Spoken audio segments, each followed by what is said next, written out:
मैं तुम्हें एक कहानी सुनाता हूँ। राजा विक्रमादित्य एक नेक भले इंसान थे मेरे बच्चों। एक दिन राजा विक्रमादित्य किसी दूसरे राज्य में गया। वहाँ की राजकन्या उस पर मोहित हो गई। रात को उस राजकुमारी ने अपने मोतियों का हार राजा विक्रमादित्य के कमरे में एक कील पर टांग दिया। रात में अचानक अनहोनी हो गई। मेरे बच्चों, दीवार पर एक राजहंस की तस्वीर लगी हुई थी। अचानक तस्वीर का राजहंस जिंदा हो गया और एक एक करके मोती खा गया। अगले दिन राजकन्या के मोतियों के हार की चोरी का इल्जाम राजा विक्रमादित्य पर लग गया। राजा विक्रमादित्य ने कहा कि तस्वीर का राजहंस मोती निगल गया। किसी ने उस पर विश्वास नहीं किया। मेरे बच्चों, जब ग्रह दशा ठीक नहीं होती तब कुछ भी हो जाना संभव है।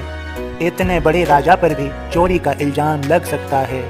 मेरे बच्चों, अब मेरे यह संदेश को समझो। ईश्वर बहुत दयालु व करुणामय है। मैं तो केवल उनका सेवक हूँ। निरंतर ईश्वर का स्मरण करो। और मैंने अपने वचन में कहा था, मैं चाहे विदा भी हो जाऊं, किंतु मेरी अस्थियां और समाधि भी तुम्हारी सदा सहायता करेगी, अगर मुझ पर दृढ़ विश्वास है। अब मेरे बोध को सुनो और समझो। ओम साईं राम बाबा का बोध इस प्रकार है। साईं के प्रेम का वर्णन नहीं किया जा सकता। वासुदेव सरस्वती राजमुंदरी आय, गोदावरी किनारे पर डेरा रहे लगाय। बता रहे हैं मागे जी दो संतों की बात, शरीर दोनों के पृथक प्राण एक कहलात। वासुदेव कैम्बे स्वामी ज्ञानी संत महान, साईं को भाई कहें और करें गुणगान। राजमुंदरी गोदा तट पर डेरा लगाए होय, दत्तात्रेय भगवान की पूजा करते होय।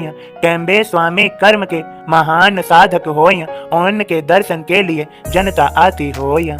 भक्त लोग नांदेड़ से दर्शन को आ जाएं, पुंडलिक राव वकील भी संग साथ आ जाएं। स्वामी से चर्चा करें वकील पुंडलिक राव, शिरडी साईं बाबा का जिक्र करे श्री राव। बात चली जब साईं की, स्वामी करें प्रणाम, वह तो प्रेमी संत हैं शिरडी साईं राम।